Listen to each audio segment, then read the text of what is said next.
Pandemic of 2020 has dramatically changed the commodity risk environment going into 2021.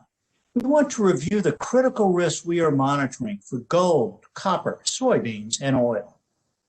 Gold. Gold is an inflation-sensitive metal. The key debate in the gold market is whether we will see any signs of potential inflation pressures in 2021. One scenario focuses on the massive fiscal stimulus programs funded in part by central banks. And this scenario sees inflation pressure on the horizon once the economy improves. The alternative view is the jobs recovery has stalled, and we are in for a long period of elevated unemployment. This argues against any inflation pressures developing anytime soon. Copper. Copper is sensitive to world growth and especially the Chinese economy. China was the first country to be hit by the pandemic and the first to make solid progress on containing the virus.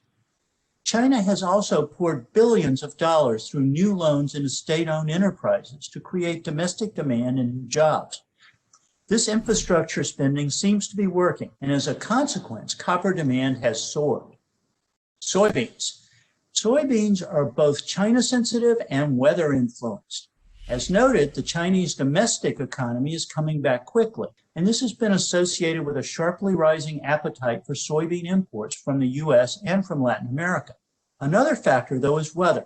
The strong La Nina that has developed in the Pacific Ocean has the potential to cause drought conditions in Brazil and Argentina during the next crop season. We're monitoring that development quite carefully.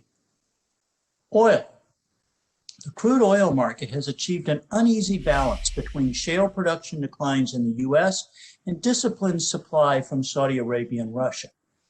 The big item to monitor in 2021, though, is air travel, since jet fuel is a small yet very important part of oil demand.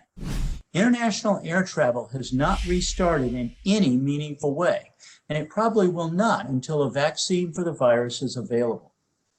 Domestic air travel has recovered nicely in China, but nowhere else.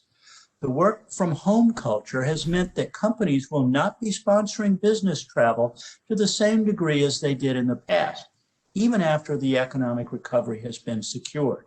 All in all, the risks for 2021 paint a picture of commodity market volatility. I'm Blue Putnam, Chief Economist, CME Group.